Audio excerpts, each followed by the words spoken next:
Hello and welcome to Forever Rugby on Forever Sports for some breaking news, and there is movement within the Springbok camp with two players linking up with the Boks this weekend, whilst a host of players have been sent back to their franchises ahead of the second week of the URC, and quite a lot of interesting decisions, and no decision to bring in a flyer, which is quite a strange one, despite the fact that it has been confirmed that Damian Willemse will return to his franchise and will not play any part in the match this weekend. Before we go in exactly what is happening with the squad, please do smash like on the video and subscribe to the channel as well. Now, there's one more game in the Rugby Championship and all to play for. The Springboks are expected to, are going to have to probably have to win the bonus point this weekend, and even potentially a margin of more than sort of 15 to 16 points, probably around the 20-point margin, if they are to try and win the Rugby Championship. So it's a very big ask this weekend. But in terms of the players that will go out and try and do it, and there have been a couple of changes to the squad. First of all, both NKOSI and ARENDSE have been recalled to the squad. They will link back up with Springboks down in Durban. The team will be announced tomorrow on Tuesday. And then in terms of outgoings, Damian Willemse has returned to the Stormers. He will undergo his concussion protocols and stuff like that and get himself back on the park through that system, whilst Joseph Dweber, Warwick Galant, Alric Lowe, and Sal Murat have also all been released to allow them to get valuable game time, as the Springboks have a 1-month break before gathering to prepare for the end of year tour, which will feature tests against Ireland, France, Italy, England, and midweek matches against Munster and Bristol Bears. So quite an interesting decision. For example, I thought Alric Lowe was pretty good off the bench this past weekend, but will not feature this weekend.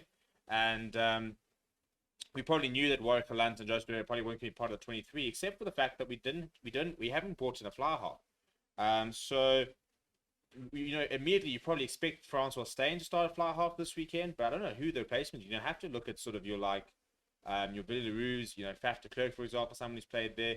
They're going to have to, one of them's going to have to sort of slot into that fly half position and be an option there, because the Boks have decided against bringing in the fly half for the week. And I think there are pros and cons. For example, obviously the biggest issue is if Francois Steyn were to pull up in training or whatever, then there's an emergency. I personally would have probably looked to bring in a fly half, but I can also understand at the same time that you're announcing the team tomorrow, for example. I think they were only getting back to South Africa in the early AMs of Monday, so there would basically have been there wouldn't have even been a training session to have tried to line any of the players that would have liked to have brought in. And I think that this is where them choosing not to bring in a fly half has really sort of come back to bite them. And I think that's going to be obviously the big sort of question marks. The big concern this weekend will be at 10, because obviously no Alton Yankees at this stage, no Andre Pollard, and probably also not for the end of the tour, and now Damian Willemse picking up a concussion. Not the sort of the scenes that the Springboks would like to see. But with regards to the players coming in, NKOSI, ARENDSE, interesting. I think that we probably will see one of them this weekend. I expect ARENDSE to start. Maybe NKOSI. NKOSI, looked very good in his game back for the Bulls. Slow first half, but a very accomplished second half.